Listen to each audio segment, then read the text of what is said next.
అందరికీ నమస్తే. రాజకీయం, సినిమా, గమ్మత్ ఇచ్చంత్రాలు వైరల్ అవుతున్న వీడియోలు ఇట్లా తీరు వార్తలతో మైక్ ముచ్చట్లు తయారుగున్నాయి. చలో చూసేద్దాం పాండ్రి. అంతకంటే మొదలు హెడ్లైన్స్. పెద్ది సంతాప సభల లీడర్ల కన్నీళ్లు, బాధల మునిగిరు నర్సంపేట జనాలు. బీఆర్ఎస్ మీద మంత్రుల మాటల దాడి, స్టేజి పైన ఇచ్చి పడేసిన కౌశిక్ రెడ్డి. టికెట్ కొట్టకుండా రైల్వే కౌంటర్ కాడ కథలు, అక్కకి ఆన్లైన్ జనాలు పెడుతుర్రు వాతలు. ఒక మనిషి చచ్చిపోతే చుట్టాలు, పక్కాలు, తెలిసినోళ్ళు 1-2 రోజులు ఏడుస్తారు. కానీ ఒక నాయకుడు చచ్చిపోతే ప్రజల ఏడుపు ఆకాశాన్ని అంటుతుంది. 1-2 రోజులలో ఒడవది వాళ్ళ వలపోతా. అదే తెలంగాణ ఉద్యమకారుడు పెద్ది సుదర్శన్ రెడ్డి గుండెపోటుతో జీవిడిచిండ్రు కదా. నర్సంపేట పబ్లిక్ నిడిచి వెళ్ళిపోయింది కదా.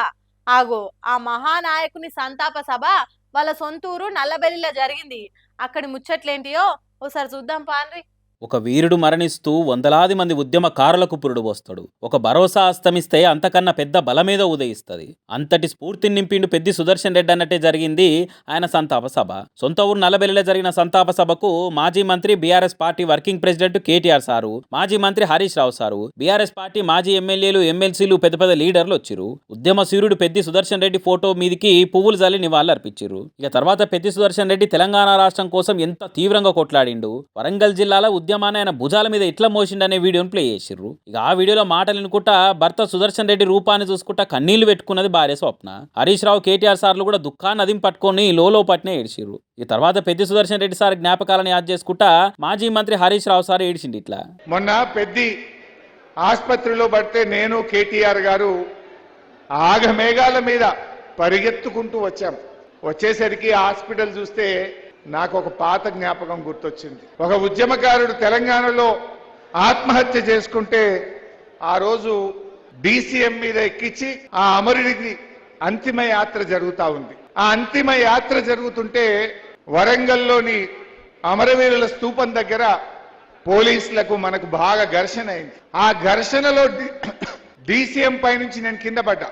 డీసీఎం మీద నుంచి నేను కింద పడితే నన్ను పట్టుకున్నది పెద్ది సుదర్శన్ రెడ్డి. నేను లేకపోతే భూమి మీద పడాలి, కానీ ఆయన చేతుల మీద పడి నేను కింద పడ్డా. ఆ రోజు కింద పడితే నన్ను ఆసుపత్రికి తీసుకుపోయింది సుదర్శన్ రెడ్డి.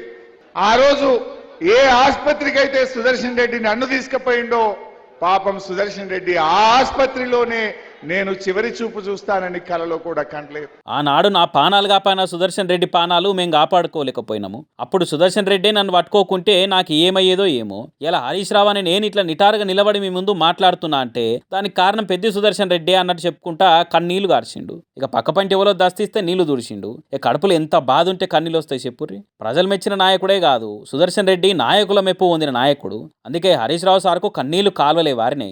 కేటీఆర్ సార్ మాట్లాడుకుంటా, నిజంగా పెద్ద జన్మ ధన్యమైంది. స్వర్గంలో ఎక్కడున్నాడో కానీ ఆయన జన్మ ధన్యమైంది. ఎందుకంటే ఇట్లాంటి అభిమానం ఇక్కడ మనిషి మరణించిన తర్వాతనే తెలుస్తుంది ఆయన గురించి ప్రజలు ఏమనుకున్నారనేది. గెలిచింది ఒక్కసారే కావచ్చు, కానీ జనం గుండెల్లో నిలిచిపోయిండు పెద్ది సుదర్శన్ రెడ్డి. అందుకే మీ అందరికీ నేను మాటిస్తా ఉన్నా, 2 ఏళ్లలో మళ్ళీ తిరిగి కేసీఆర్ గారు ముఖ్యమంత్రి అవుతారు పెద్ది సుదర్శన్ రెడ్డి గారు కోరుకున్న విధంగా. ఆ తర్వాత ఏ మెడికల్ కాలేజ్ గురించి అయితే ఇప్పుడే హరీష్ అన్న చెప్పిండో ఆ మెడికల్ కాలేజ్కు పెద్ది సుదర్శన్ రెడ్డి పేరు పెట్టేది పక్కా పెడతాం. పెట్టి పెద్ది సుదర్శన్ రెడ్డి పేరు నర్సంపేటలో చిరస్థాయిగా నిలిచిపోయే విధంగా, భవిష్యత్తులో ప్రతి తరము గుర్తుపెట్టుకునే విధంగా వారికి ఘనంగా నివాళి అర్పిద్దాం. ఇంకేమున్నది, బీఆర్ఎస్ పార్టీ కార్యకర్తల సప్పట్లు ఈరలతోని సంతాప సభ మారుమోగిపోయింది. ఇక పెద్ది సుదర్శన్ రెడ్డి అన్న యాదల కడసారి కన్నీళ్లు గార్చింది నర్సంపేట. పాలిటిక్స్ లా పార్టీ పరంగా ఎన్ని పంచాయతీలున్నా గానీ పబ్లిక్ లా పక్క కూర్చున్నప్పుడు పక్కా మర్యాద ఇవ్వాల్సి వస్తుంది.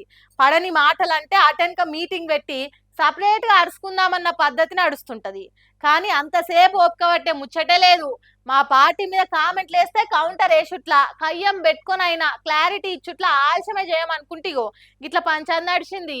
6 గ్యారంటీల అమలు మీద అప్పుల పాల్లేసిరని బీఆర్ఎస్ పార్టీనన్న కామెంట్ల మీద కాంగ్రెస్ లో కౌంటర్ ఇచ్చుట్ల కార్పాటోలు గేరు వెంచి ఇంత ముంగటి పోతుర్రే తప్ప ఏమాత్రం వెనుకకు పోతలేరు. హస్తం పార్టీ మంత్రులు ఎన్నో ఉండి ఏదో మాటనంగానే ఎక్కడున్నోళ్ళు అక్కడికెళ్ళి పవర్లున్నోళ్ళకి పంచులు ఎస్తురు పింకు పార్టోళ్ళు. అసొంటిది ఒకటే స్టేజ్ మీద ఉంటే ఉత్తగానే ఊకుంటారా? ఇగో ఇట్లా ఇచ్చి పడేసి తగ్గేదేలే అనిపించి తగు పెట్టుకున్నారు కూడా. డబుల్ బెడ్రూమ్ ఇండ్లు ఇస్తున్నారు అనుకుంటా హుజురాబాద్ లా కమలాపూర్ కాడ కాంగ్రెస్ సభ పెట్టుకొని స్టేజ్ మీద మంత్రి పొంగులేటి మాట్లాడుకుంటా కేసీఆర్ చేసిన అప్పుల వల్లనే ఇలా పథకాలు అమలైతలేవని మాట్లాడేవారు కలా పక్కపంటే ఉన్న కార్పార్టీ ఎమ్మెల్యే కౌశిక్ రెడ్డి పట్టరాని కోపంతో నరాలు తేలంగా వీరావేశంతో మాట్లాడుకుంటా ఏమంటారు మీరు అని అనుకుంటా లాడాకి దిగిండి. ఇట్లా రాష్ట్ర ఆర్థిక పరిస్థితిని ఆనాటి ప్రభుత్వం కొల్లగొట్టిన కారణంగా అనుకున్నది ఇంకా పూర్తిగా ఇవ్వలేదు. తప్పకుండా ఇచ్చి తీర్చామని కూడా ఈ వేదిక ద్వారా మీ అందరికీ తెలియజేస్తూ మరొక్కసారి ఇది ప్రజల ప్రభుత్వం.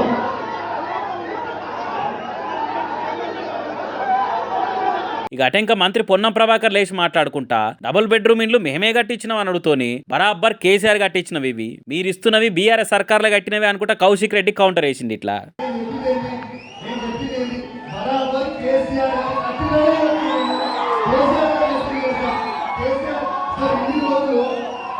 రాజకీయాల పేరు మీద అబద్ధాలు చెప్పొద్దు, పబ్లిక్ నిజాలు అన్నీ తెలుసు. రాజకీయ విమర్శలు చేసే కంటే పబ్లిక్ వాస్తవాలని చెప్పే బాధ్యత ప్రజా ప్రతినిధులకు ఉంటది. మీరు ఎందుకు ఇట్లా లేనిపోని మాట్లాడుతారు అనుకుంటా ఇట్లా కౌశిక్ రెడ్డి స్టేజ్ మీద నడుచుకునే వరకలా హిందూన బీఆర్ఎస్ కార్యకర్తలు కూడా బీపీలు తెచ్చుకొని బాజాప్తా కార్పార్టీ సర్కార్లు కట్టించినమే అనుకుంటా కాంగ్రెస్ లీడర్లకు కండు తిరిగే తట్టు చేసిరు. కానీ ఇన్నొద్దులు ఎవరి జాగలా ఎవరి పార్టీ ఆఫీసులల్లా మీటింగులు పెట్టుకొని పక్క పార్టీలను ఒక్క తిరిగి అరుచుకుందరు. కానీ ఇప్పుడు పక్క పంటే ఒకటే స్టేజ్ మీద కూర్చొని కూడా పార్టీ మీద పల్లెత్తు మాటన్నా పడకుండా లడాయికి దిగుతున్నారు పోరి. ఇప్పుడే ఇట్లుంటే రేపు ఎలక్షన్లు దగ్గర పడ్డాక ఇంకెన్ని పంచాలు ఉంటాయో ఏం కథనో. సర్కార్ కొలువు రావాలని చాలా మంది పుస్తకాలతో కుస్తీలు వాడతారు, రాత్రి పగలు కష్టపడి చదువుతారు. ఒక్క మార్కుతోని జాబ్ మిస్ అయితే పానం పోయినట్టు దానిలాడతారు. అయితే జాబ్ వచ్చేదాకా ఎంత కష్టపడతారో కొలువు వచ్చినాక కొంతమంది పని చేసుడు బద్ధకంగా ఫీల్ అవుతారు. హాగో అసోంటి ఉత్తమురాలే కావచ్చు ఈ అక్క. చూడుండ్రి అక్క గనకారేమో. मेरे से बहस क्यों कर रहे हो? एक तो मैंने 11 बजे विंडो खोला है, सब ऑनलाइन कर रहे हैं. क्यों बहस कर रहे हो? ऑनलाइन नहीं है ना तो क्या कर रहे हो? तो आप 150 काट लो, 50 तो दे दो आप. 50 तो 130 हो रहा है, 150 काट लो और क्या बोलूंगा. प्लेटफॉर्म बना के दे दूंगी. వచ్చేదాకా సోమలింగము సొచ్చినాక రామలింగం అన్నట్టు సర్కార్ కొలువు వచ్చేదాకా ఓ తీరు వచ్చినాక ఇంకో తీరు అన్నట్టు చేస్తున్నదిగా ఈ మేడము. మరి కొలువు ఎక్కితే కళ్ళు నెత్తికెక్తాయా లేకుంటే కావాలని చేస్తారో తెలియదు. కానీ కొంతమంది బాధ్యతలు మరిచి బద్మాష్ కథలు పడుతుంటారు. అమ్మా నేను పోవాల్సిన రైలు ప్లాట్ఫామ్ మీద ఉన్నది, తొందరగా టికెట్ ఇయ్యమ్మా అని 200 రూపాయల నోట్ ఇస్తుంటే చిల్లర్లేవో ఆన్లైన్ చెయ్యని దబాయిస్తున్నది. ఇల్లే ఉంటే షెట్ కింద ఉట్టి కట్టుకొని ఎందుకు ఉందును అన్నట్టు ఆన్లైన్ చేసే తెలివే ఉంటే నీకు 200 ఎందుకు ఇస్తా మేడమో, అది లేకనే కదా 200 ఇచ్చేదన్నట్టు ప్రయాణికుడు మాట్లాడుతుంటే సరే చిల్లర లేకుంటే 130 రూపాయల టికెట్కు నువ్వు 150 తీసుకొని కౌంటర్లోనే 50 ఇయ్యమ్మా అని కూడా చెప్పిండు. అట్లా కూడా ఒప్పుకోకుంటే నేను ప్లాట్ఫామ్ టికెట్ ఇస్తా తీసుకుంటే తీసుకో లేకుంటే ఈ నుంచి పో అన్నట్టు రుబాబ్ మాటలు మాట్లాడింది. ఇంత పొగరు ఎందుకు చెప్పుర్రి? రైల్వే ప్రయాణికులు అంటే గంత లెక్కలేనితనం ఎందుకు? వాళ్ళు రైలు ఎక్క కుట్టే ఈ మేడానికి జీతాలు ఎక్క నుంచి వస్తే కావచ్చు, గాయంత జ్ఞానం లేకుంటే గాయ చేస్తే ఎట్లా అని ఈ వీడియో చూసిన సోషల్ మీడియా పబ్లిక్ సురుకులు పెడుతున్నారు. పైసలు తీసుకొని టికెట్ ఇవ్వకుంటే మేడం గారు ఉద్యోగం ఎందుకట? మరి జనం కట్టే పన్నులతో జీతాలు తీసుకుని నీకు గింత నిలు కూడా ఎందుకు? అర్జెంటుగా మేము జాబ్లకి వెళ్ళి తీసేయాలి, అప్పుడు తెలుస్తుంది చేస్తున్న నౌకరు ఎంత ముఖ్యమో చేయాల్సిన పని ఇంకెంత ముఖ్యమో అని పట్టుబట్టినట్టే కామెంట్లు పెట్టుకుంటూ తిడుతున్నారు. ఇక మరి లేకుట్టేంది? టికెట్లు ఇచ్చే జాబ్ చేస్తున్నప్పుడు దాన్ని చక్కగా చేయాలి కదా. ఎవరు సాధించని ఉద్యోగం నా ఒక్కదానికే వచ్చింది అన్నట్టు నేను దేశానికి ఏదో పెద్ద సేవ చేస్తున్నాను అన్నట్టు చేస్తే ఎట్లా? మరి ఇంత మంచిగా కొలువు చేస్తున్న ఈ మేడం మీద రైల్వే ఆఫీసర్లు ఎటువంటి చర్యలు తీసుకుంటారో చూడాలి. ఇక అయినోనికి ఆకులలో పెట్టాలి, కానోనికి కంచంలో పెట్టాలి అని అంటే తెలుసా మీకు? మనకు మేలు చేసిన వాళ్ళు దగ్గరోళ్ళు అయినోళ్ళంతా అంటుముట్టనోళ్ళు అన్నట్టు ఆకులల్లా అన్నం పెట్టి, అదే కీడు చేసేటోళ్ళు కడుపులో కత్తులు పెట్టుకొని తిరిగేటోళ్ళు మస్తు దగ్గరోళ్ళు అన్నట్టు కంచాలల్లా తిండి పెట్టి మర్యాద చేసుడు అన్నట్టు. ఇప్పుడు ఈ ముచ్చట ఎందుకు చెప్తున్నా అంటే ఎందుకు పైసలిచ్చినా పబ్బతి పట్టినా పానం పోయేంత వరకు తెలంగాణ పాట వాడనని పంతం పట్టిన బాలసుబ్రహ్మణ్యం విగ్రహము రవీంద్ర భారతిలో పెట్టొచ్చు. గాని తెలంగాణ రాష్ట్రం వచ్చేదాకా పెళ్లి చేసుకోకుండా కొట్లాడిన పెద్ది సుదర్శన్ రెడ్డి విగ్రహము నర్సంపేటలో పెడితే గద్దెను గులగొట్టింది కాంగ్రెస్ సర్కార్ అని తెలంగాణ సోయునోలు సొక్క తిడుతున్నారు. ఇక ముఖ్యమంత్రిగా తెలంగాణకు తీరని అన్యాయం చేసిన ఎన్టీ రామారావు విగ్రహము హైదరాబాద్ పట్టణం నడిబొడ్డున పెడతానికి కాంగ్రెస్ సర్కారు ఉరుకులాడింది, ఉత్సవం చేసింది. పోలీస్ కేసులకు ఆంధ్ర పాలకుల కుట్రలకు బెదరకుంట కొట్లాడిన పెద్ది సుదర్శన్ రెడ్డి ఇలా కాంగ్రెస్ సర్కార్కు షేదైందా అని అగ్గి మీద గుగ్గులమవుతున్నారు తెలంగాణ సోయున్నోళ్ళు. ఇదేనా తెలంగాణ ఉద్యమకారులకు ఇచ్చే గౌరవము? పార్టీలకు అతీతంగా త్యాగాలు చేసిన వాళ్ళకు పబ్బతి పడతామని చెప్పిన మాటలను నిలబెట్టుకుండి ఇదేనా? అసలు లెక్కకైతే సర్కారు ముందుకొచ్చి పెద్ది సుదర్శన్ రెడ్డి చేసిన పోరాటాలకు ఇల్విచ్చి పెద్దికి పెద్ద విగ్రహం పెట్టాలి. కానీ విగ్రహ గద్దెకు అనుమతి లేదని రాత్రికి రాత్రే కూలగొట్టి కుప్పయ్యేసిరు. అది కూడా సర్కార్ జాగాలనో చౌరస్తాలనో పబ్లిక్ పార్కులనో కాదు, ప్రైవేట్ జాగాల పెద్ది సుదర్శన్ రెడ్డి విగ్రహానికి గద్దె కడుతుంటే ఇట్లా చేసిరట. అందుకే తెలంగాణ వీరులకు ఇచ్చే మర్యాద ఇదేనా? తెలంగాణ పాట వాడనని చెప్పిన వాళ్ళు, తెలంగాణకు అన్యాయం చేసిన వాళ్ళు తీయగున్నారు. తెలంగాణ వస్తే తప్ప బతుకులు మారాయని కొట్లాడిన వాళ్ళు చేదైర్రా. సిగ్గుండాల ప్రభుత్వానికి. తెలంగాణ అమరవీరులను, త్యాగదనులను కనీసం స్మరించుకున్నట్టు తెలియకుంటే ఎట్లా అన్నట్టు? కాంగ్రెస్ సర్కారు అధికారిక లాంఛనాలతోనే అంత్యక్రియలు చేస్తామని చెప్పి పేలను తుప్పు పట్టిన తుపాకులు తెచ్చి అట్లా అవమానం పాల్చేసిర్రు. ఇప్పుడు విగ్రహానికి గద్దె కడుతుంటే కూలగొట్టి ఇట్లా గౌరవపరిచిర్రు. పక్క రాష్ట్ర పోలకు ఇచ్చే మర్యాద సొంత రాష్ట్రం కోసం పోరాడోళ్ళకి లేకపాయ. యో దేవుడా, ఏసోటి రోజులు వచ్చే కదరా తెలంగాణకు అని పెద్ద విగ్రహం కూలగొట్టిరని తెలిసి ఆగ్రహం కక్కుతున్నారు తెలంగాణ వాదులు. మరి ఇప్పటికైనా సర్కార్ తప్పు సరిదిద్దుకొని పెద్ది సుదర్శన్ రెడ్డి విగ్రహాన్ని కట్టే తాందుకు ముందుకొస్తుందో, లేకుంటే తెలంగాణ జనాలకు ఇంకింత కోపం వచ్చేటట్టు చేస్తుందో చూడాలిగా. ఇసోంటి మనుషులు ఉన్నారు కాబట్టి ఇంకా టైంకు వానలు పడుతున్నాయి అనిపిస్తుంది. మనుషులలో మానవత్వం ఇంకా బతికే ఉండి బ్రాండెడ్ బట్ట కడుతుంది కావచ్చు అనిపిస్తుంది. అందరు స్వార్థం చూసుకునేటోళ్ళే కాదు, మంది సొమ్ము మనకెందుకు అనుకునేటోళ్ళు కూడా ఆడాడి ఇంకా మిగిలే ఉన్నారు అనిపిస్తుంది. నీ అనిపించుడు సాలకుండా ఇంతకెవరు మానవత్వం చూపించిండ్రు, ఏం మంచి పని చేసిండ్రో చెప్తే ముచ్చట చూపిస్తే మాకు కూడా ఏమనిపిస్తుందో చెప్తాం కదా అంటారా? అయితే చూసేయండి. మనది కానిది ఆటనైనా మనకొద్దు అనుకునేటోళ్ళు ఎంతమంది ఉంటారు చెప్పురు ఈ రోజుల్లో. అసొంటిది 2 లక్షల రూపాయలతో కలకలలాడుతున్న బ్యాగు కండ్ల ముక్కట కానొస్తే ఉత్త ఊకుంటారా? కానీ ఈ కండక్టరు డ్రైవర్ అన్న ఊకునుడే కాదు, ఆ సొమ్ము ఇవ్వలదో వాళ్ళకి అప్ప చెప్పిరు కూడా. ఇట్లా నిజాయితీ చాటుకొని నిలబడ్డ ఈయనే మేడ్చల్ బస్ డిపో కండక్టరు. ఇక ఈయననే ఆ పైసలు పోగొట్టుకున్న ఆయన. ఇక ముచ్చటేందో ఈ అన్న చెప్తాడు నూరి. నేను ప్రశాంత్, నేను సాఫ్ట్వేర్ ఇంజనీర్ చేస్తాను. నిన్న రాత్రి నేను ఇంటికి పోయే దారిలో ప్యాట్ని కేబిఎస్పీ టు ప్యాట్ని టికెట్ తీసుకున్నాను. నేను 1:15కి కేబిఎస్పీలో బస్ ఎక్కాను. 1:45కి ప్యాట్నీలో దిగే సమయంలో నేను బ్యాగ్ మర్చిపోయాను బస్సులో. సో నేను జేబీఎస్లో ఉన్న దానికి ఎంక్వైరీకి పోయాను, ఇక్కడికి వెళ్ళాను. కాకపోతే ఇక్కడ కూడా పోలీస్ స్టేషన్లో కూడా కంప్లైంట్ ఇచ్చాను. డ్రైవర్ అండ్ కండక్టర్ గారు ఫోన్ చేసేసి మీది ఇక్కడ మాకు వచ్చేసిందని చెప్పేసి డిపోలో హ్యాండ్ ఓవర్ చేశారు, మేడ్చల్ డిపోలో. సో ఇవాళ మాకు వచ్చేసాక చూసుకుంటే మాకు అన్ని రకాల ఏమేమైతే బ్యాగ్లో ఉన్నాయో, ల్యాప్టాప్, 2 lakhs ప్లస్ క్యాష్, అన్ని రకాల వస్తువులు మాకు హ్యాండ్ ఓవర్ చేశారు. ఇలా చేసినందుకు డ్రైవర్ గారికి, కండక్టర్ గారికి, సిఐ సార్ గారికి, ఎంటైర్ స్టాఫ్ కి ధన్యవాదాలు. 2 లక్షల రూపాయలు ల్యాప్టాప్ మర్చిపోయి బస్సు దిగి 2 జేబుల చేతులు పెట్టుకుంటూ నడుచుకుంటూ ఓడేందయ్యా స్వామి. ఆచారం మంచిగా ఉండి కండక్టర్ సాబ్ డ్యూటీలు ఉన్నాడు కాబట్టి సరిపోయింది, కానీ లేకుంటే ఎంత ఆగమావు ఏం కథ? నువ్వు చెప్పే కండక్టర్ అన్న బ్యాగ్ ఎట్లా దొరికింది ఏం కథ? కూడా టు సికింద్రాబాద్ స్టేషన్ వెళ్తుండగా ఒక ప్యాసింజరు ప్రశాంత్ అనే వ్యక్తి ఆ యొక్క బ్యాగ్ మర్చిపోయారు. మేము రిటర్న్ లో వస్తుండగా బ్యాగ్ చూసేసరికి మా దగ్గర పెట్టుకొని మా తెల్లారి మార్నింగ్ మా డిపో మేనేజర్ గారికి మరియు సిఐ గారికి ఇంటిమేషన్ ఇచ్చాము. ఆ యొక్క బ్యాగు, క్యాష్ 2 lakhs, ల్యాప్టాప్, 2 పర్సులు ఇవన్నీ హ్యాండ్ ఓవర్ చేయడం జరుగుతుంది. చూసిరా, ఒక్కో కండక్టర్ అయితే టికెట్ వెనుక సిల్లర్ రాసి కూడా కావాలనే ఏరు అనుకుంటా కసురుకుంటారు పబ్లిక్. అసొంటి కండక్టర్లల్లా ఇగో ఇట్లా 2 లక్షల రూపాయల రూపాయి కూడా మిస్ కాకుండా చేతికే అప్పచెప్పి ఒకళ్ళ కష్టం మనకెందుకు అనుకునే మంచి మనుషులు కూడా ఉన్నారు. ఇక అన్నిటి తాను అన్నిసార్లు ఇటువంటి కండక్టర్లు ఉండరు, కాలం ఎప్పుడు ఒక తీరుగు ఉండదు కాబట్టి జర బస్సుల్లో బ్యాగులు వేసుకుని రాంగా పోంగా యాత్తో పైలంగా ఉండరు. ఏమంటున్నాం? బయట దేశాలలో చెత్త ఎక్కడ పడితే అక్కడ వాడేయరు.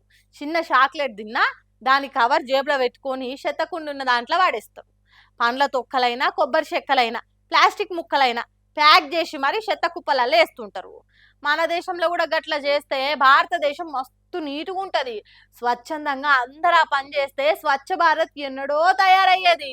కానీ గిసొంటి బద్మాషాలు ఉన్నాక ఎట్లయితుంది? ఓర్ని చిల్లర ముఖంలో కట్టే కదరా, ఇంత బద్మాషోను ఉన్నవేమిరా? దేశ రాజధాని ఢిల్లీ రోడ్ల మీద చెత్త చూడు ఎట్లా చల్లుతున్నాడు. ఇక వీనికి దేశం మీద ఏమన్నా ప్రేమ, గౌరవం, మర్యాద అనేటివి ఉన్నాయా? దొరికితే కోసికారం పెట్టేంత కోపం వస్తున్నది కాదు. చింతాకు మందం భయం లేకుండా ఎట్లా చేస్తున్నాడో చూడుర్రి వీని కంట్ల కారం కొట్ట.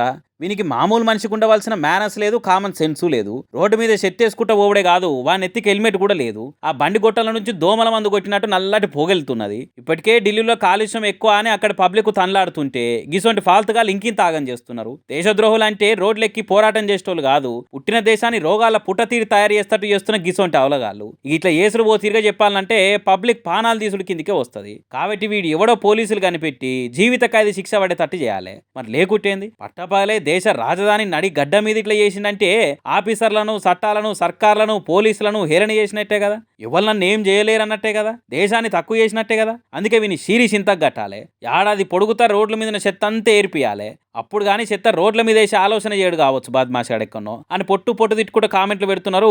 దీన్ని చూసిన సోషల్ మీడియా పబ్లిక్. ఇక ఇసొంటోళ్ళని విడిచిపెడితే దేశ వాతావరణానికే ప్రమాదం. జరితగాడి సంగతి ఏందో చూడుర్రి, ఢిల్లీ పోలీస్ సార్లు అని కోరుతున్నారు. అక్కడ పొల్యూషన్ పోవాలని కోరుకునేటోళ్ళు. అప్పుడప్పుడే మాటలు వస్తున్న పిల్లలు తత్త అని మాట్లాడుతుంటే ఎంత ముద్దుగా అనిపిస్తుందో కదా. పిల్లలు అల్లరి చేస్తుంటే కోపం కంటే ముందు ఇంకెక్కువ ముద్దు వస్తారు.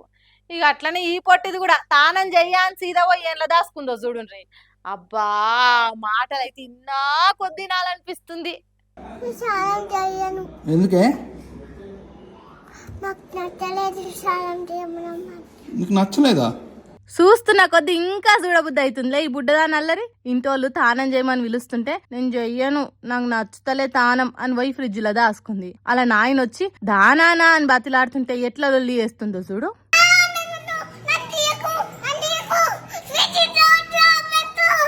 నేను రాను, పో పో పో, డోర్ తీయకు, నేను రాను అనుకుంటా లొల్లి వేస్తుంది. మరి ఇక తానం అంటే ఇష్టం లేదో, లేకుంటే ఫ్రిడ్జ్ లో ఏం పెట్టినా ఫ్రెష్గా ఉంటాయి కదా, నేను కూడా పోయి కూర్చుంటే ఫ్రెష్ అయితా అని పోయిందో ఆ బుజ్జి మనసుకే తెలవాలి. గాని వీడియో చూసిన ప్రతి ఒక్కరు మురిసిపోతురు. ఆ మాటలు, ఆ అల్లరి చూస్తుంటే చూసినా కొద్ది చూడాలనిపిస్తుంది నీ అల్లరి. గాని అట్లా ఫ్రిడ్జ్ లో మొత్తం ఎక్కి కూసోవద్దు తల్లి, కరెంట్ షాక్ కొడుతుంది. స్నానం చేయకపోదు తీ గాని ముందైతే బయటకెళ్ళు అని జాగ్రత్తలు చెప్తురు కామెంట్ బాక్స్ లల్లా. ఏదేమైనా పిల్లలు అల్లరి చేస్తుంటే ముద్దుగా అనిపిస్తుంది గాని అమ్మ నాయన మాత్రం జాగ్రత్తగా ఉండాలి. ఇప్పుడు జర సరదాగానే ఉన్నా గాని ఏదన్నా జరగరాంది జరిగితే మాత్రం డేంజరే కదా. ఈ వీడియో చూసి ఇంకెంతమంది పిల్లలు తినమన్నా, తానం చేయమన్నా, చదువుమన్నా పోయి ఫ్రిడ్జ్ లో కూర్చుంటారో అని నవ్వుకుంటూరు ఇది చూసినోళ్ళుండి. ఎంతో కష్టపడి పోగు చేసుకున్న పైకము దొంగల నుండి భద్రంగా ఉండాలంటే, అవిటిని దొంగల నుండి కాపాడాలంటే ఏం చేయాలి? బ్యాంకే కదా అసలైన మార్గము. కానీ ఈ పెద్ద మనిషి అతి జాగ్రత్త వల్ల అటు దొంగల పాలుగాలే, ఇటు ఈయనకే అక్కరకు రాలే. ఏమైందో మీరే చూడండి. అయ్యయ్యో, ఒక్కటి కాదు రెండు కాదు, కుప్పలే చెదలు పట్టినాయి కదా నోట్లు మొత్తం. అయినా అట్లెట్లా అయింది అంటారా? ఏం చెప్పాలే పాటు, రాజస్థాన్ బలోత్రా ఏరియాలుండే మంగీలాల్ మేఘ్వాల్ అనే ఓ రైతన్న ఏడాది కింద జరంత జాగ నమ్మితే ఓ 5 లక్షలు వచ్చినాయట. మరి ఇక వచ్చినట్టు బ్యాంకులా వేసుకోలేదు. దొంగల భయానికి ఇంటోళ్ళ ఖర్చు గురించి ఆలోచించి తీసుకుపోయి ఇంట్లో దాసుకోలేదు. ఏం చేసిండో ఎరికేనా? తీసుకుపోయి వాళ్ళ చేన్ల గుంత దవ్వి పాతి పెట్టిండు. కనీసం ఆ పని చేసేటప్పుడు ఇంట్లున్న ఎవ్వలకు కూడా చెప్పలేదట. అటెనక కొన్ని వద్దులకు పైసలు అక్కరై పోయి దోలాడితే ఏడవాతి పెట్టిండో తెలియక ఆగమాగం అయ్యిండు. అప్పుడే ఇంటోళ్ళకి అసలు ముచ్చట చెప్తే వాళ్ళు కూడా అంత దోలాడిరు. ఇక ఎంతకు దొరకకపోయేటాళ్లకు అందరికి ఆస్టకొచ్చి ఊకుర్రు. ఇక మొన్న వడ్డ వానలకు వ్యవసాయం చురువు చేద్దామని ట్రాక్టర్ తో దున్నిపిస్తే ఈ పైసల బ్యాగ్ బయట పడ్డది. అబ్బా దేవుడు పుణ్యాన దొరికినేరా పైసలు అని నవ్వుకునే లోపే షెదల పుణ్యాన ఏడవాల్సి వచ్చింది. ఎందుకంటే నోట్లు మొత్తం ఏడికాడికి సగం షెదలు పట్టి ఖరాబ్ అయినాయి కాబట్టి. ఇక చేసేదేం లేక బ్యాంకులకు పోయి బాధ చెప్పుకుంటే వాళ్ళు కూడా మా చేతిలో ఏం లేదు, ఆ నోట్ల మీద నంబర్లే చక్కగా కానొస్తలేవు, ఈ పనేదో మీరు ఏడాది కింద వచ్చి చేసినా కనీసం ఇంత మిత్తాన్ని వచ్చేది. కానీ ఇప్పుడు చూడుండ్రి, అసలు వాయా మిత్తి వాయా అని చేతిలో ఎత్తేసింది బ్యాంకు. పాపం అంత కాకుండా కనీసం జర్రని పైసలు ఇచ్చినా బాగుండు అనుకొని పెద్ద బ్యాంకుల చుట్టూ తిరుగుతుర్రట. దాసి దయ్యాల పాలు చేసి అన్నట్టు అటు ఇంట్లో పెట్టినా ఏదన్నా అవసరానికి వచ్చు, ఇటు బ్యాంకులో పెట్టినా భద్రంగా ఉండు. అనవసరంగా నా అతి జాగ్రత్త చేయంగా ఏది లేకుండా అయిందని బాధపడుతుండు పాపం. అందుకే అంటారు జాగ్రత్త ఉండాలి గాని అతి జాగ్రత్త ఉండొద్దు అని. సుశరానులా నేను పట్టుకొచ్చిన ముచ్చట్లు ఎట్లున్నాయో ఇంకిన్ని ముచ్చట్లతోటి మళ్ళా కలుద్దాం. అప్పటిదాకా చూస్తూనే ఉండరు మన మైక్ టీవీ ముచ్చట్లు.